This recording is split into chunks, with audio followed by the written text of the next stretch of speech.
भक्त हुए मीराबाई भाई। जिन जिन ने ये मोती लूटे वह तो माला माल हुए।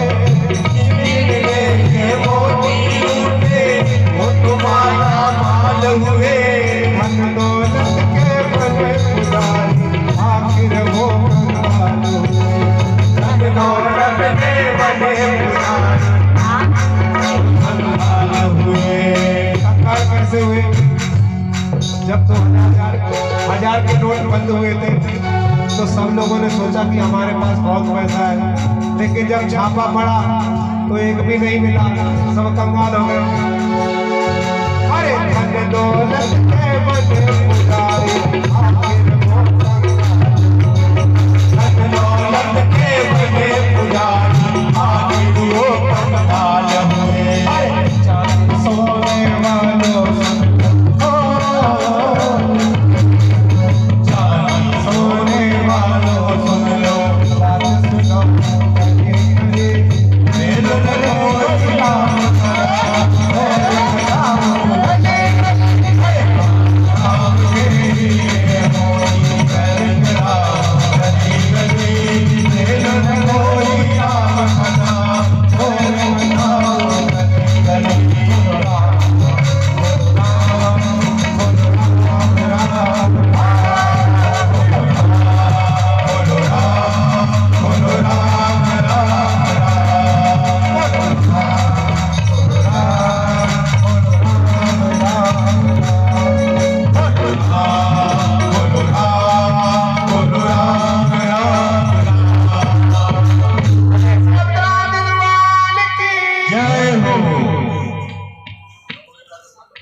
भगवान की जय। देखिए जीवन में किसी को बुलाना होता है तो सबसे पहले हमें अपने आंगन को साफ सुथरा करना पड़ता है, और हमें अगर भगवान को बुलाना है तो अपने मन को साफ रखना पड़ेगा, तभी तो भगवान आएंगे। जब यही साफ नहीं होगा तो भगवान कैसे आएगा? किसी ने बहुत सुंदर भाव लिखे हैं। ओ हमने आंगन नहीं बुहारा, हमने आंगन नहीं बुहारा, कैसे आएंगे भगवान, कैसे आएंगे भगवान। हमने आंगन नहीं बुहारा, हमने आंगन नहीं बुहारा, कैसे आएंगे भगवान, कैसे आएंगे।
अच्छा अरे सुखी है करुणा की छाया, सुखी है करुणा की छाया, कैसे आएंगे भगवान, आंगन नहीं तुम्हारा, आंगन नहीं तुम्हारा, कैसे आएंगे भगवान, कैसे आएंगे भगवान।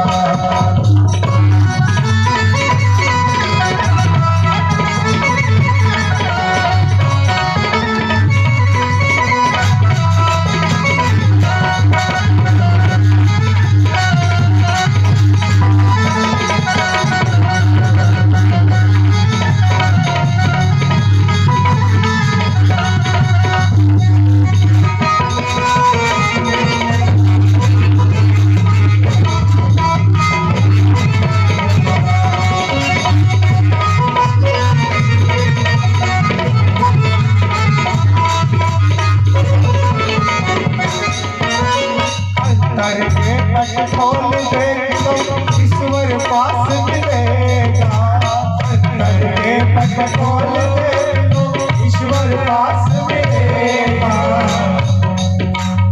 एक चेले ने पूछा गुरुजी से कि गुरुजी भगवान का नाम कब लेना चाहिए? तो गुरुजी ने कहा कि बेटा भगवान का नाम जब आप सांस छोड़ते हो ना उसी वक्त ले लो, क्योंकि उस सांस का पता नहीं फिर दोबारा आना हो या ना हो।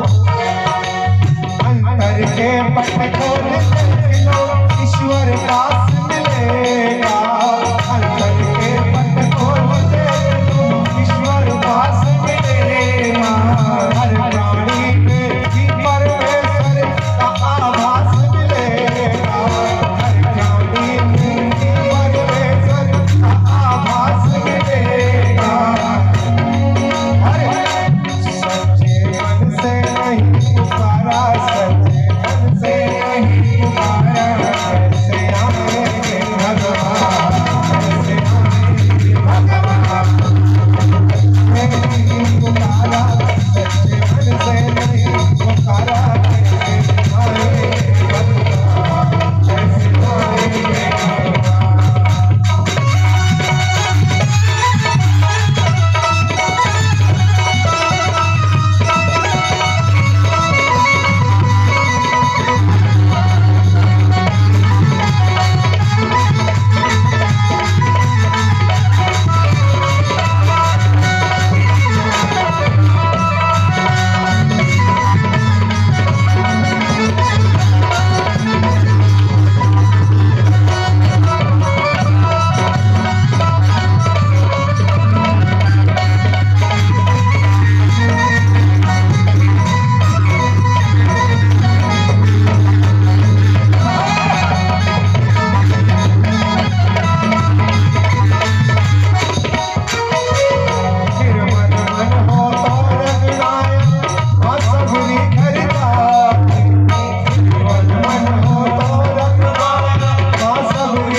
बोला मतंग ऋषि से कि हमारे घर प्रभु श्री कब आएंगे?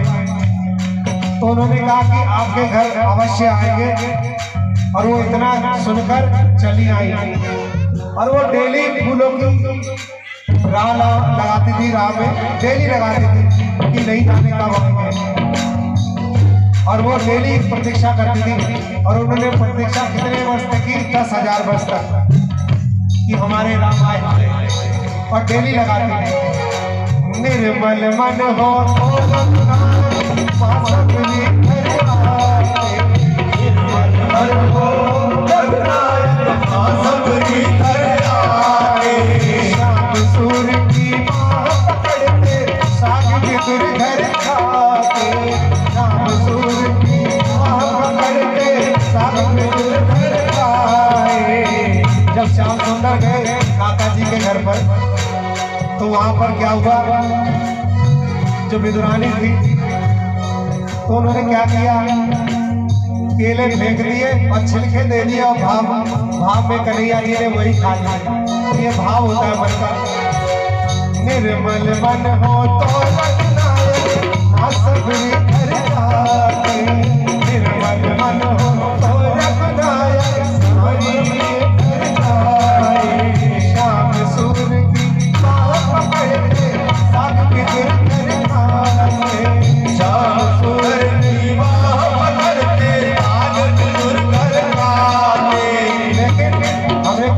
बेचारा अपने मन से ही कहने लगे हम नहीं मानते, ये करते सब कुछ। और क्या कहा है, इस पर हमने नहीं विचारा, इस पर हमने नहीं विचारा, कैसे आएंगे भगवान, कैसे आएंगे भगवान, नहीं बुहारा, नहीं बुहारा, कैसे आएंगे भगवान, कैसे आएंगे भगवान, कैसे आएंगे भगवान, धंधा बड़ा तुम्हारा, तेरा धंधा बड़ा तुम्हारा, कैसे आएंगे भगवान, कैसे आएंगे भगवान, कैसे आएंगे भगवान, कैसे आएंगे भगवान, कैसे आएंगे भगवान, कैसे आएंगे भगवान।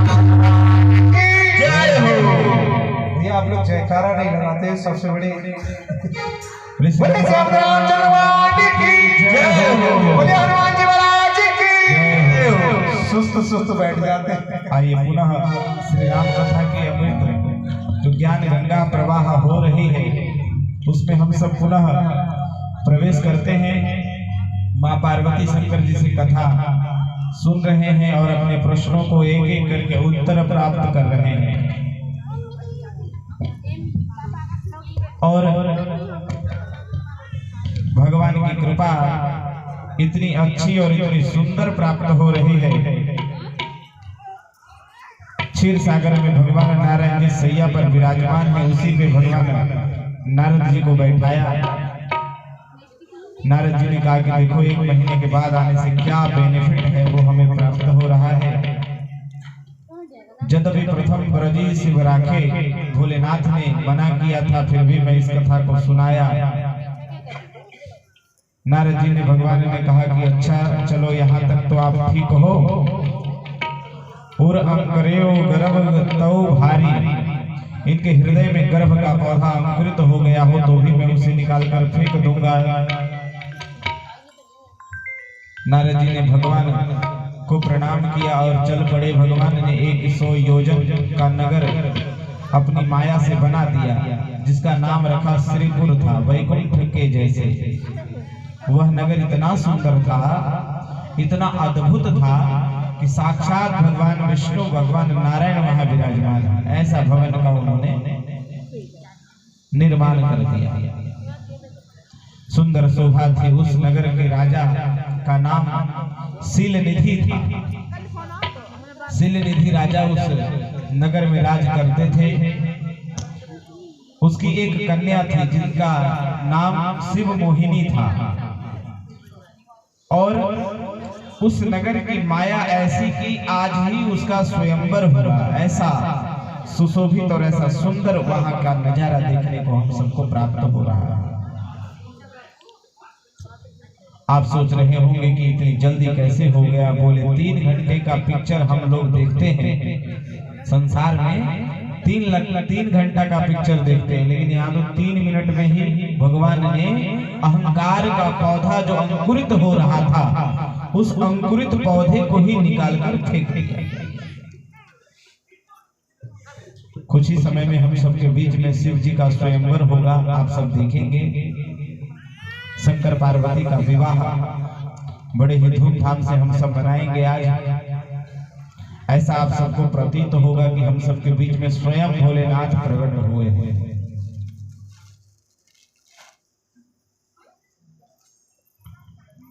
और उसका विवाह भी हो जाता है, सब कुछ हो जाता। ठीक उसी प्रकार से भगवान की माया न देखते हुए 100 योजन का नगर तैयार कर दिया। नारद जी ने जब उस नगर को देखा तो इतना सुंदर नगर नारद जी को देखकर ही लगा कि अरे आज तक मैं इस नगर में क्यों नहीं गया, चलो आज मैं इसे चलकर के देखता हूँ। नगर को देखते ही नारद जी के मन में लोभ आ गया। लोभ क्या है? लोभस्य पाप कारण। लोभ पाप का कारण है। जहां लोभ आया वहां समझ लो पाप कारण बन गया।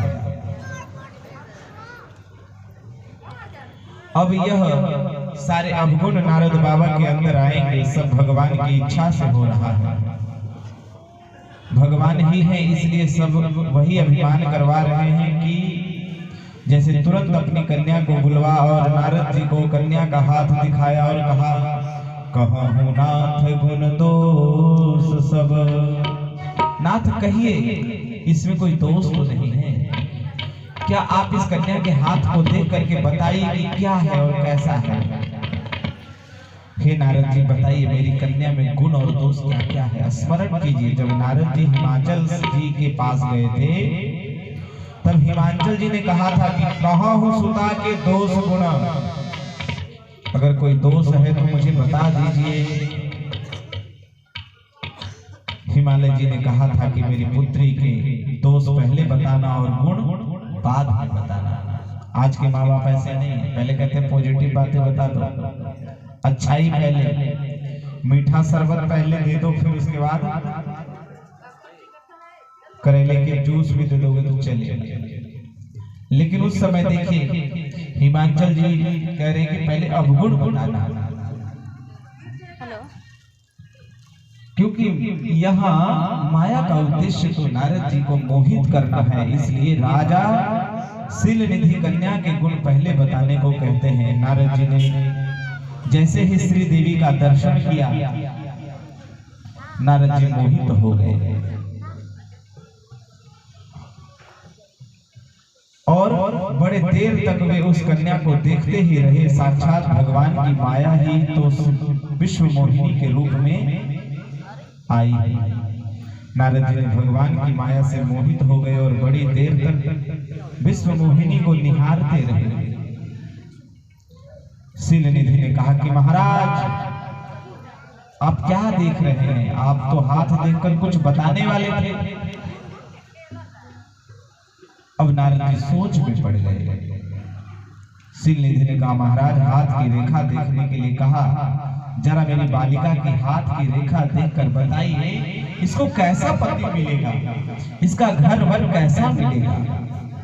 नारद जी ने कहा महाराज ध्यान पूर्वक सुनो, आपकी इस बिटिया के सुंदर लक्षण हैं, आपको बताता हूं कि क्या क्या इनके अंदर लक्षण है और सद्गुण क्या है। जो इस कन्या के साथ विवाह करेगा वह अमर हो जाएगा, जो इससे विवाह करेगा उसे युद्ध में कोई नहीं जीत पाएगा। बोले अच्छा ऐसी बात है, अब बताइए सही बोल रहे हैं कि झूठ बोल रहे हैं। महाराज ये भी बता। नारद जी सच तो नहीं बोल रहे हैं, क्योंकि जो उसके विवाह करेगा वह मर जाएगा। देखिए नारद जी ने यहाँ झूठ बोल दिया कि जो इससे विवाह करेगा वो मर जाएगा। उसके हाथ की रेखा में तो यह लिखा था कि जो अमर होगा वही इससे विवाह करेगा। तो दूसरा जो अजय होगा वह इससे विवाह करेगा। और तीसरी बात, जिसकी सेवा सारा संसार करता है, जिसकी सेवा संसार करता होगा वह इससे विवाह करेगा। नारद जी ने कहा अगर सही सही बताएंगे तो मेरा नंबर तो पहले ही कट जाएगा। नारद जी ने सोचा मन में कि अगर ऐसा बात कहूंगा तो मेरा नंबर ही कट जाएगा, तो फिर समस्या है।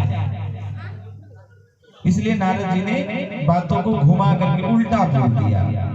गोस्वामी तुलसीदास जी अपने भाव में कहते हैं, जो यही पर अमर सोई होई, समर भूमि देहि जीत न कोई।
कैसा पति होगा इसका, जो कभी किसी योद्धा से ना हारे।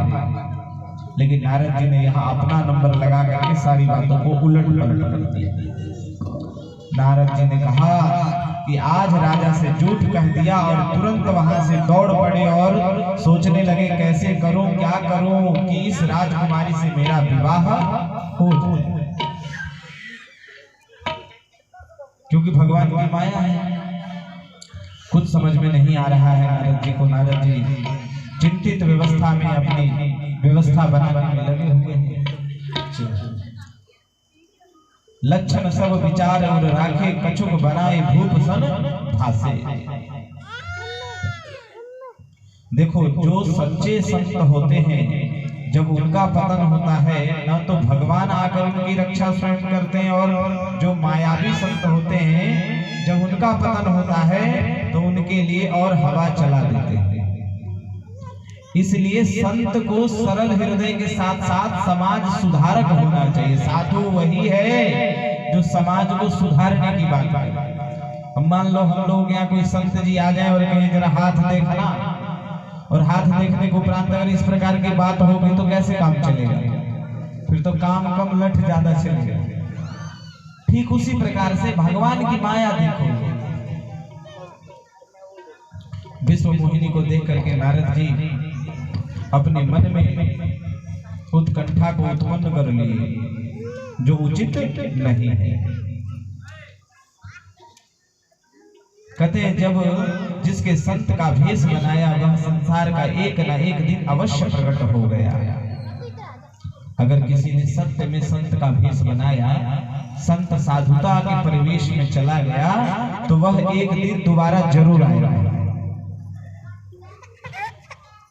लेकिन जिसके भीतर संत का स्वभाव होता है ना, उसका भगवान की माया भी कुछ नहीं बिगाड़ सकती, क्योंकि भगवान स्वयं उसकी रक्षा करने के लिए आ जाते हैं। बोले संत भगवान की हो। क्योंकि जो सच्चे संत होते हैं वह संसार से कोई आशा नहीं करते हैं, और आशा ही नहीं बल्कि किसी प्रकार का मोह नहीं करते हैं।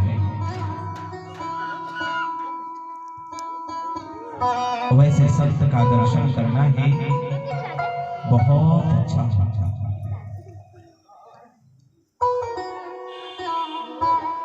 उसका भगवान की माया भी कुछ नहीं बिगाड़ सकती, क्योंकि जो सच्चे संत होते हैं वह संसार में कोई आशा नहीं करते। आशा एक राम जी की, दूजा आशा छोड़ दे, ऐसा उनका भाव होता है। आशा एक राम जी से, दूजा नाता छोड़ दे। आशा एक राम, दूजा नाता छोड़ दे। सीताराम सीताराम सीताराम कहे, सीताराम सीताराम कहिए। राम जी से दूजा आशा छोड़ दे। आशा राम जी से दूजा नाता छोड़ दे।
कहते हैं जो सच्चा संत होता है वो एक रिश्ता, एक नाता राम जी से रखता है, बाकी नाता को नमस्ते कर करके छोड़ देता है।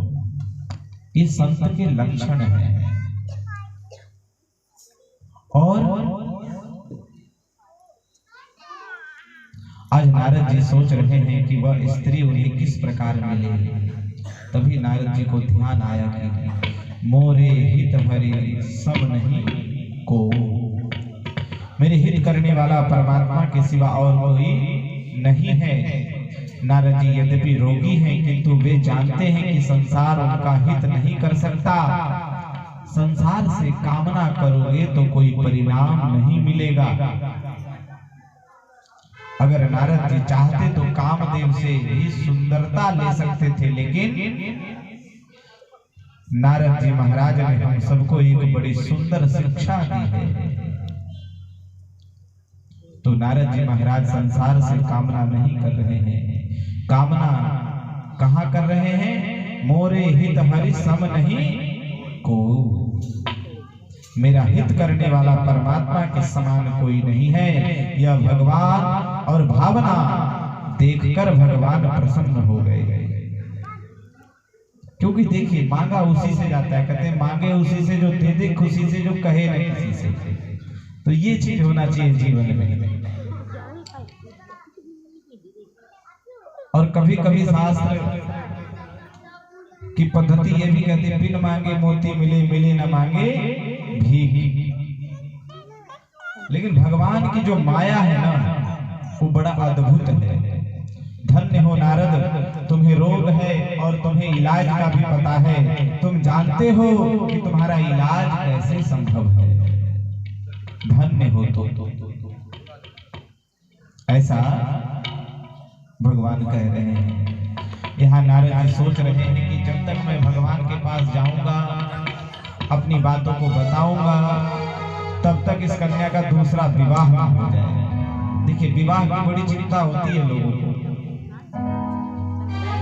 अब नारद जी ब्रह्मचारी आदमी, उनके मन में ऐसा विचार आया भगवान की कृपा से, कैसे करूं इतनी दूर वैकुंठ जाते जाते यदि मुझे देर हो गई तो स्वयंवर हो गया तो कोई मतलब ही नहीं निकलेगा जाने का।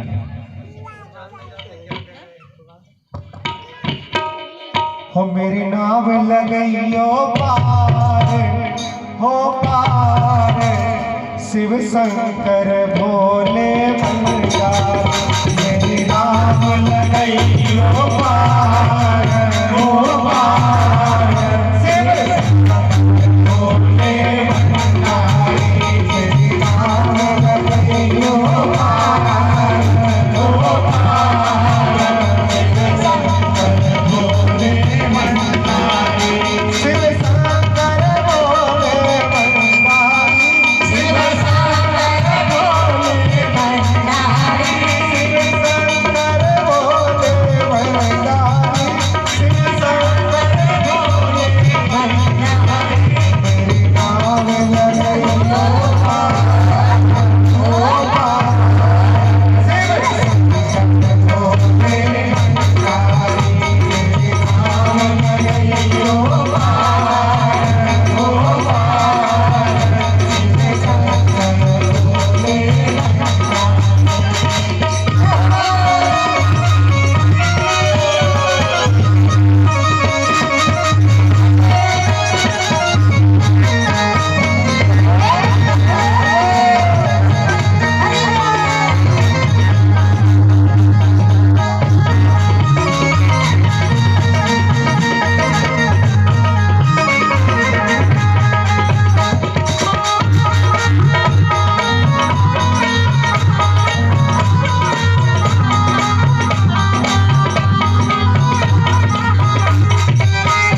जी महाराज की जय।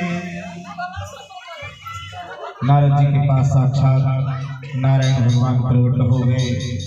नारद जी ने भगवान से कहा, अपना स्वरूप मुझे दे दीजिए भगवान, अन्य किसी प्रकार वह मुझे नहीं मिलेगी।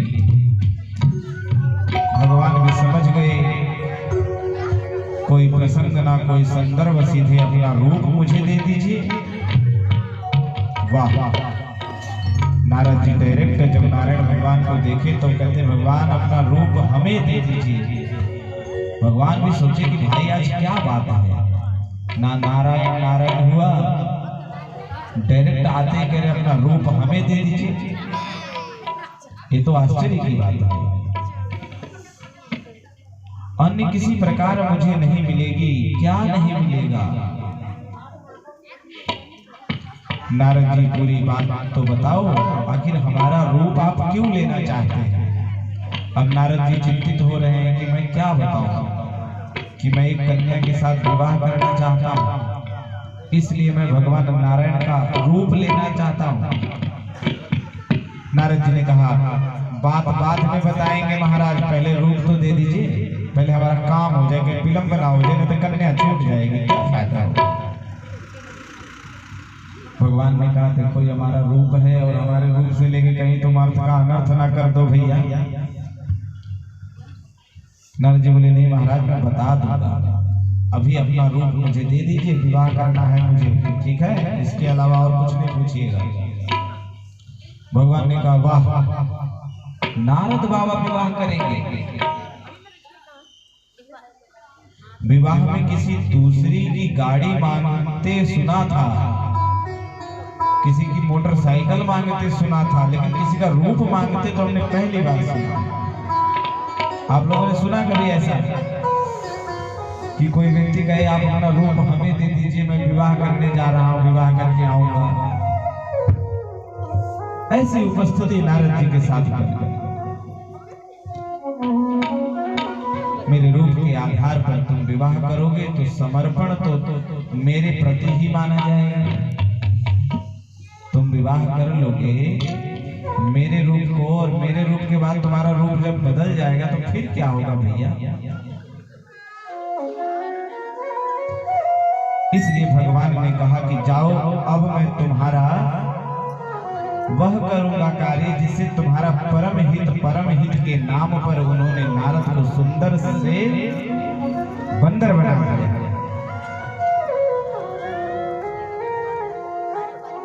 नारद जी को सुंदर से बंदर बना दिया। भगवान ने कहा कि हे नारद जी, यदि व्याकुल रोगी अगर गंभीर बीमारी से डॉक्टर साहब से कहे कि आप मुझे जहर की पुड़िया दे दो, तो डॉक्टर कभी जहर की पुड़िया नहीं देते। इसी प्रकार भगवान कह रहे हैं, कुपथ भाग रुज व्याकुल रोगी, वैद न देव सुनहु मुनि जोगी। यहाँ पर प्रश्न उठता है कि भगवान का रूप मांगना भी कुपथ है, किसी का रूप नहीं मांगना चाहिए। भगवान हमें जैसा बनाया वैसा ही ठीक है। लेकिन आज के समय में रूप मांगने तो नहीं जाते, लेकिन रूप बनवाने जरूर चले जाते हैं। कैसा भी खिसा पिटा हो, सर्विस सेंटर में जाते हैं और अब बिल्कुल वहां से एकदम ऐसा नवीनीकरण करके वो निकालता है कि जैसे कि बिल्कुल बेशक 80 साल का व्यक्ति, पुरुष हो या महिला,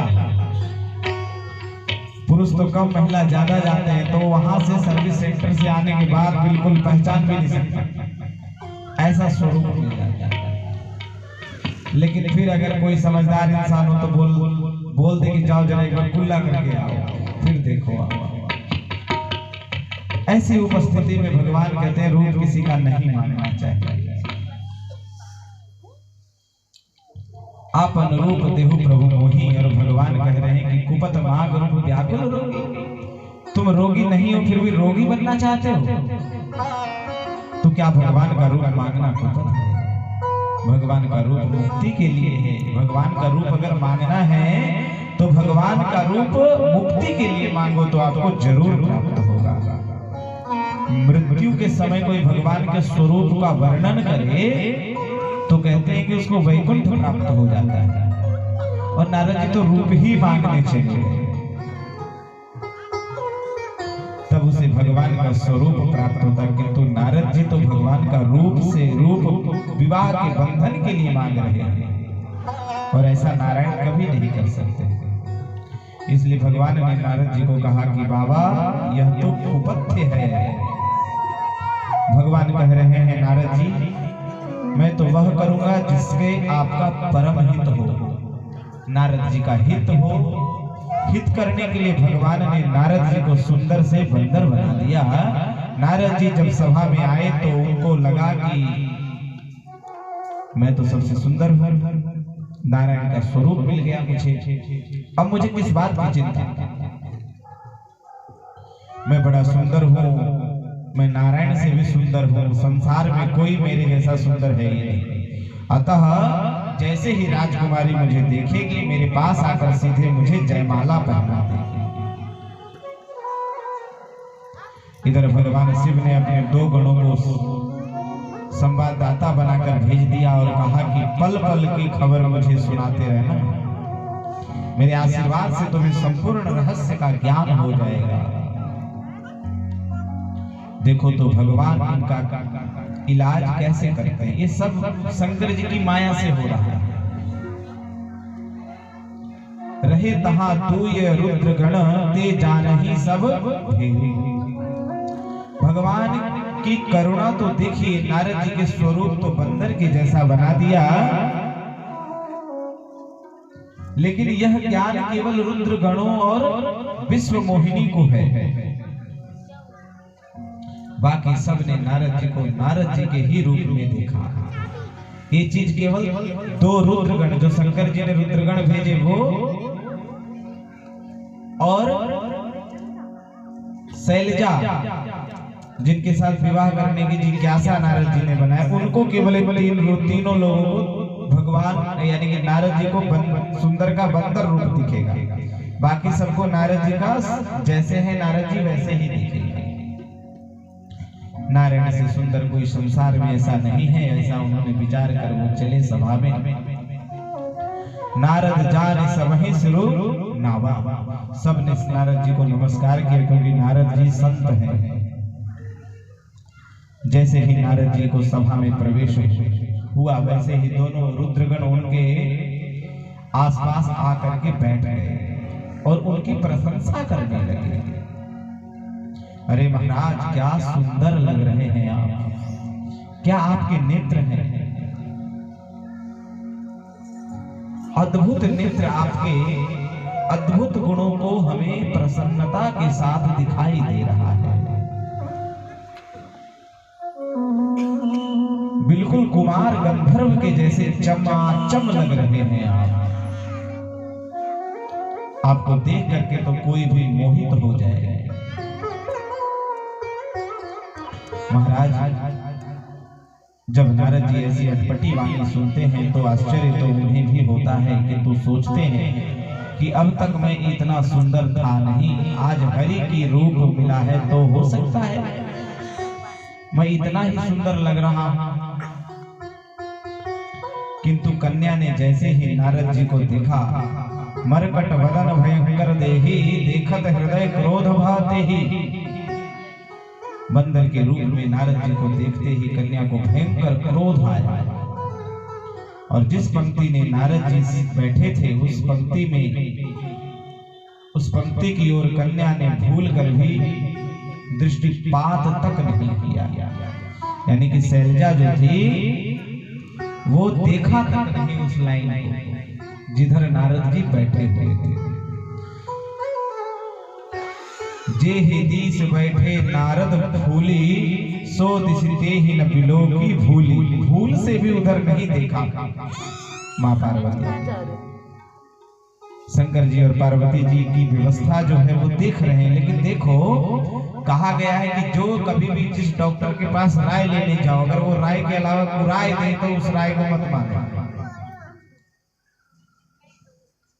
नारद जी को लगा कि हो सकता है कि कन्या मुझे देख ना पाई,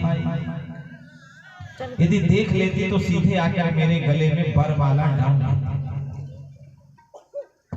यहाँ भगवान की कृपा देखिए, जिस पंक्ति में नारद जी बैठे हैं उस पंक्ति की ओर भगवान की माया ने भूल करके भी दृष्टिपात तक नहीं किया।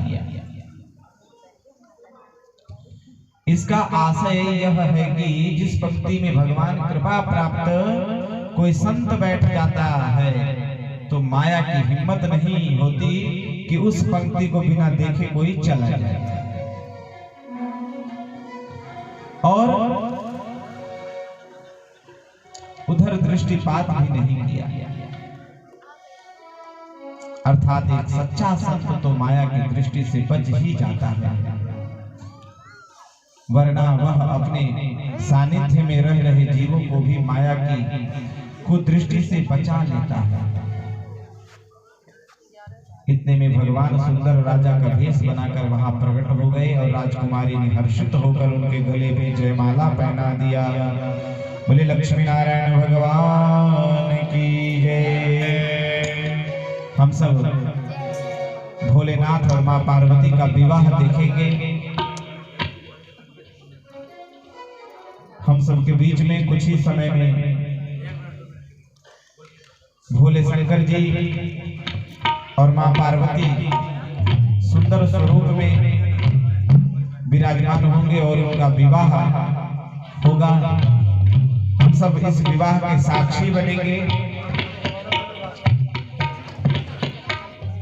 और यह अद्भुत विवाह होगा।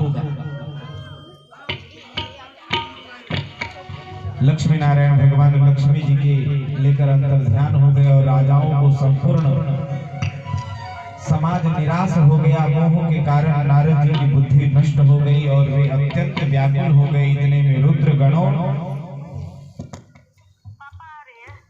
हे नारद जी कहा कि महाराज जरा दर्पण में जाकर अपना मुंह तो देखिए,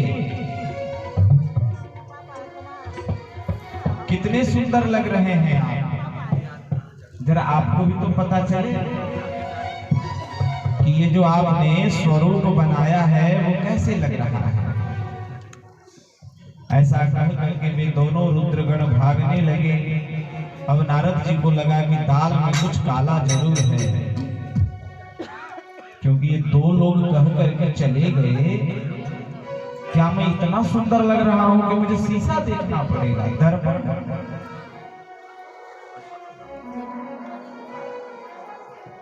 और अब नारद जी को लगा कि चलो एक बार शीशा देख ही लेते हैं। जैसे ही उन्होंने जल में अपना मुख देखा तो अपनी बंदर की सी आकृति देखकर उनको भयंकर क्रोध आया। शिव जी के गण भागने लगे, भोले भागो भाइयों। अब तो नारद जी बाबा बड़े क्रोध में हैं। राम जाने कौन सा श्राप दे देंगे। दोनों शिव जी के गण भागने लगे और नारद जी ने भागते हुए शिव गणों को श्राप दिया कि दोनों कपटी हो, पापी हो, राक्षस हो जाओ, आकर के संत का अपमान करते हो।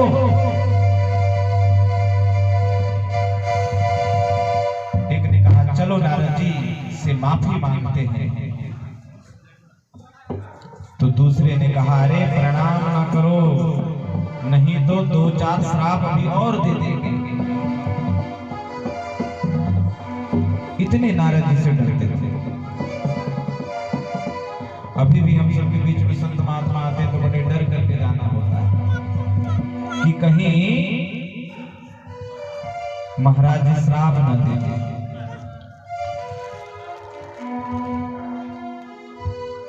जिस क्रोध में बाबा ने जीत लिया था, आज उस वही क्रोध उनकी पराकाष्ठा में है। नारद जी सोचते हैं कि या तो आज श्राप दूंगा या आत्महत्या कर लूंगा। आज श्राप दूंगा या तो आत्महत्या कर लूंगा।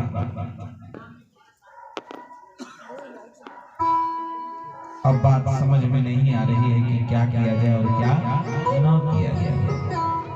सारे जगत में मेरा उपहास कराया, ऐसा सोचकर जैसे नारद जी चले, भगवान वही बीच में प्रकट हो गए।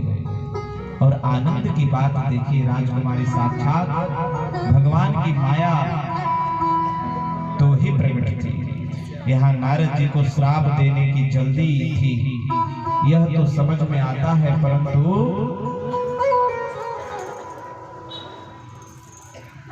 भगवान को कौन से श्राप लेने की जरूरत थी, जो बीच में भी भगवान प्रकट हो गए। कम से कम वैकुंठ में रहते, शायद रास्ते में जाते जाते नारद जी का क्रोध शांत हो जाता। भगवान बीच में ही क्यों प्रकट हो गए? देखो, नारद जी ने वैकुंठ जाने का चुनाव किया कि जो मुझे इस प्रकार का जो मेरा उपहास कराया, अब मैं उसके बारे में जानकारी तो प्राप्त करूंगा।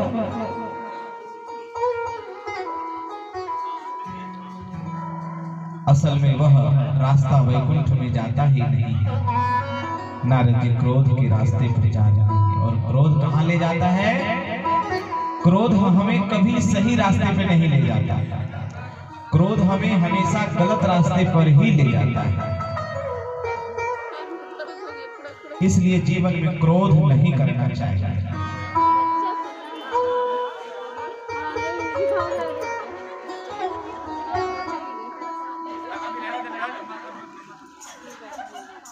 बोले काम क्रोध मद लोभ सब नाथ नरक के पंथ। क्रोध जो है नरक की ओर ले जाता है। गोदाम से तो लाइए निकाल के। संसार में कुर्सी कभी खाली नहीं रहती, ये चीज तो आप लोगों ने देख लिया होगा। हकीकत है, एक कुर्सी वाला छोड़ करके गया तो दूसरा कुर्सी वाला तुरंत वहां प्रमोशन हो गया। एक डिमोशन तो एक प्रमोशन। यही तो जीवन का सार है। तो क्रोध हम सबको नहीं करना चाहिए। कितने लोग हैं क्रोध कर लेते हैं, ठीक ठाक करते हैं आप लोग? तो क्रोध नहीं करना चाहिए। क्रोध हमें नरकगामी बनाता है। क्रोध से हम अपना राह भटक सकते हैं। तो नारद जी आज रास्ता भटक गए। वे जिस रोड पर जा रहे थे, वास्तविक यह है कि वह वैकुंठ पहुंची ही नहीं है। भगवान ने सोचा कि कोई इतने क्रोध में मेरे वैकुंठ पहुंच जाए तो हो नहीं सकता, तो क्या करे? बोले जब कोई अपना रास्ता भूल जाता है तो हम उसे कहते हैं, देखो जहां हो वहीं खड़े रहो। और मैं वहीं से रिसीव कर लेता हूँ। आप लोगों के भी कोई मेहमान आते हैं, रास्ता अगर भटक जाते तो कहते हैं आप जहां हो ना वहीं रुक जाओ, नहीं तो लाइव लोकेशन भेजो। आज के समय में करंट लोकेशन से समझ नहीं आता तो लाइव लोकेशन भेज दो, और लाइव लोकेशन से भी अगर समझ में ना आए तो आप वहीं रुको, मैं वहीं आता, ऐसा कहते हैं। तो भगवान भी ऐसे ही कह रहे हैं कि अगर इतने क्रोध में तुम हमारे यहाँ पहुंच गए तो तुम हाहाकार मचा दोगे, और इसी हाहाकार से हम बचना चाहते हैं। देखो जहां हो वहीं खड़े रहो। नारद जी को भगवान ने देखा तो वह रास्ता भूल गए, तो सोचा चलो मैं स्वयं चलकर उनको रास्ते का ज्ञान कराऊंगा। इसलिए भगवान बीच रास्ते में ही आकर प्रकट हो गए। अब नारद जी के क्रोध की सीमा नहीं है। नारद जी ने श्राप दे दिया। आज नारद जी ने एक साथ भगवान को 3 श्राप दिए। देखिए, नारद जी कोई साधारण नहीं थे। नारद जिनकी बात को कोई रद्द नहीं कर पाता था, वैसे ये नारद जी परम संत हैं। लेकिन भगवान उनको माया से कैसे कैसे उलझनों में डाले हैं ये देखते रहे। बचे हो मोहि जवनी धरि देहा, सोई तनु धरहु श्राप मम येहा। कहा जो मानव शरीर धारण करके अपने आपने मुझे ठगा है ना, आपको भी वही मानव शरीर धारण करना है। याद रखना, ये श्राप उन्होंने पहला दिया। दूसरे में कहते हैं, कपि आकृति तुम किन्ह हमारी, करहि कीस सहाय तुम्हारी। तुमने मुझे बंदर का रूप दे दिया है ना, यही बंदर ही तुम्हारी सहायता करेंगे। अब देखिए कहाँ की बात कहाँ आती है, समझने की बात है। वही बंदर आकर के एक बार भगवान की मदद करता है। तीसरा कहते हैं, मम उपकार किन्ह तुम भारी, नारी विरह तुम होय दुखारी। नारद जी के श्राप से ही राम जी वनवास भी गए। अभी हम सब उस कथा को सुनेंगे। कहते मम अपकार किन्ह तुम भारी, मेरे उपकार तुमने बहुत भारी किया है। नारी विरह तुम होय दुखारी, तुम भी नारी के विरह में उतने ही दुखी पाओगे जितना कि हम पा रहे हैं। नारद जी ऐसा भगवान को श्राप दिया, तुमने मुझे नारी के विरह में दुखी किया, वैसे ही तुम भी नारी के विरह में दुखी होंगे। भगवान ने कहा, धन्य है, चलो कम से कम यह श्राप तो नहीं दिया। जैसे तुमने मेरा विवाह नहीं होने दिया, वैसे मैं भी तुम्हारा विवाह नहीं होने दूंगा। ऐसा तो नहीं कहा। भगवान ने कहा, चलो भैया विवाह तो होगा कम से कम। अब जुदाई और विदाई ये दो चीज होता है। सर्वप्रथम विवाह के बाद विदाई। अब विदाई हो गया तो जुदाई का दुख तो सहन किया जा सकता है। ऐसा भगवान ने नारद जी से कहा। फिर देखा जाएगा महाराज, इतने श्राप एक बार में भगवान को किसी ने नहीं दिया जितना नारद जी ने एक बार में ही दे दिया। पुराण साक्षी है, एक साथ भगवान को तीन श्राप नारद बाबा के सिवा किसी ने नहीं दिया।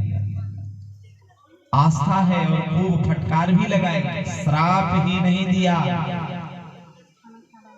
बोले परम स्वतंत्र ना सिर पर को।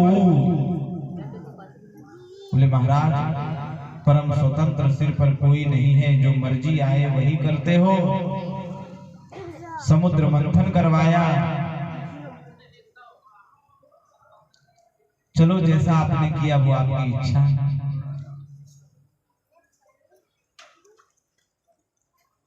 अब हम सब समुद्र मंथन की कथा को श्रवण करेंगे। समुद्र मंथन करवाया, बेचारे भोले बाबा को विष दे दिया। समुद्र जब मंथन हुआ तो उसमें से ऐरावत हाथी निकला, 9 रत्न निकले, पुखराज, हीरा, पन्ना, माणिक, मोती। और जब विष निकला तो विष भोले बाबा के डिपार्टमेंट में दे दिया।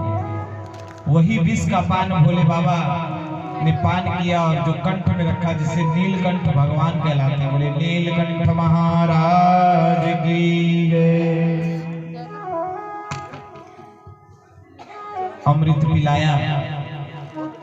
अब अमृत पिलाने की कथा आप लोगों ने सुना होगा। जब देवता और राक्षसों में अमृत के लिए होड़ आ गया तो देवताओं ने 2 पंक्ति लगाई। बोले 2 पंक्ति लगा लो, देवता इधर और राक्षस इधर। अब दोनों विराजमान हो गए। तो देवता लोग बड़े चतुर होते हैं। तो देवताओं ने क्या किया कि देखो अमृत का पान तो करोगे, लेकिन एक शर्त है। बोले बताओ। बोले हाथ में बांस की फट्टी बांधेंगे, उसके बाद अमृत परोसा जाएगा, और जो अमृत पान करेगा फिर तो जय जयकार है। तो सबने अपने अपने हाथ में बांस की फट्टी बंधवा दी और अमृत को चला दिया गया। देवताओं ने पहले पार्टी बंदी कर ली कि देखो तुम हमें खिला देना, हम तुम्हें खिला देंगे। अब राक्षसों ने ऐसा विचार नहीं किया, क्योंकि राक्षस तो स्वाभाविक अलग होते हैं, उनकी सोच निष्ठा भी अलग होती है। अब अमृत देने लगे तो देने के बाद देवताओं ने तो कर लिया और राक्षसों ने उससे वंचित रह गए।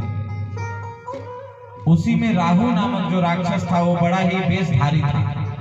उसने देवताओं के भेष धारण करके देवताओं की टोली में आकर के बैठ गया, और जब देखा इस तरह तो भगवान विष्णु ने सुदर्शन चक्र को छोड़ करके राहु का दो भाग कर दिया, जो आज के समय में राहु और केतु है।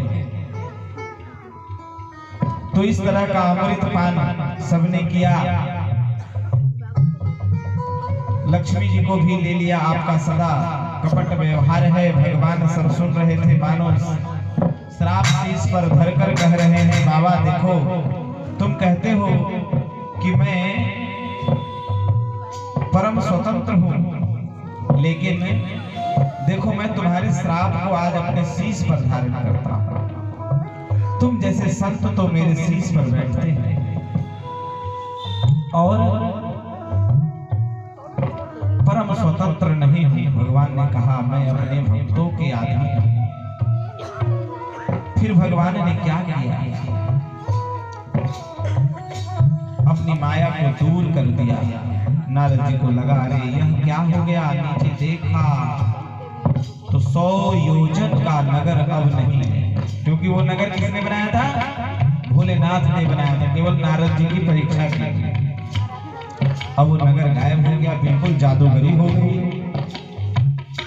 महाराज कुछ नहीं था। नीचे जो नारद जी देख रहे हैं, क्या हो रहा है यह?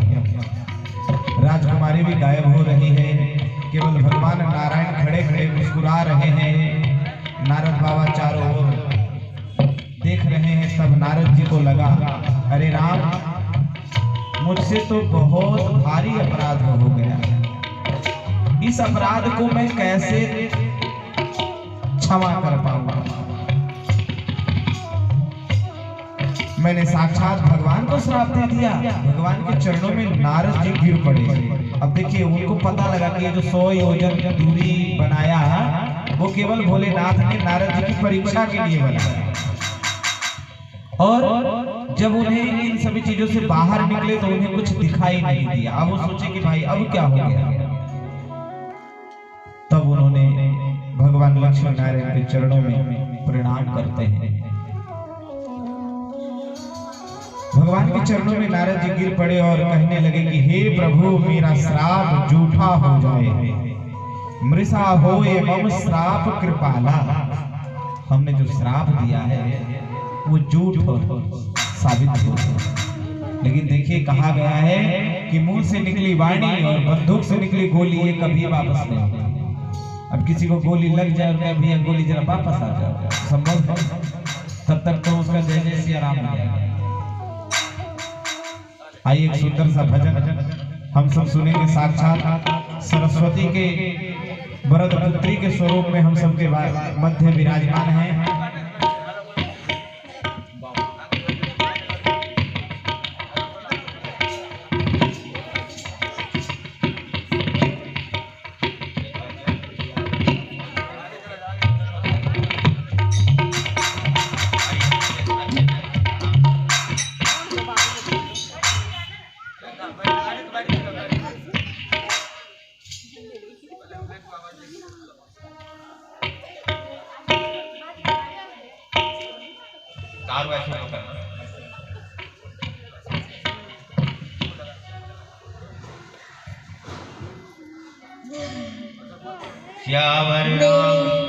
मेरी झोपड़ी के बाद आज खुल जाएगी, राम आएंगे। मेरी झोपड़ी के बाद आज खुल जाएगी, राम आएंगे। राम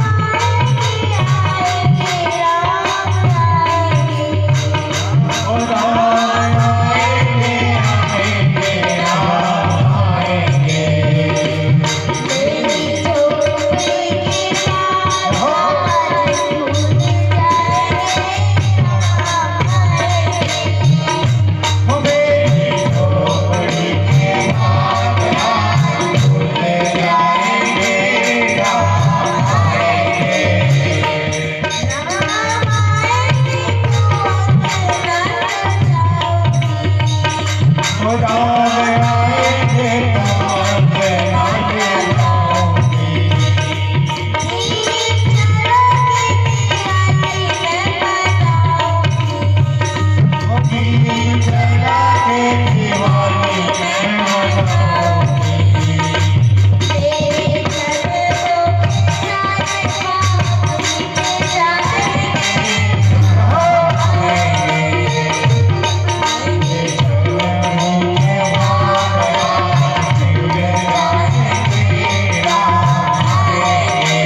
कितनी सुंदर और छोटी सी अवस्था में इतना अच्छा माँ सरस्वती की कृपा प्राप्त हो रही है। देखिए भगवान का भाव होना चाहिए। एक भाव सबरी का देखिए कितना सुंदर भाव है। ठीक उसी तरह प्रकार से हमारे जीवन में भी परमात्मा के प्रति भाव होना जरूरी है।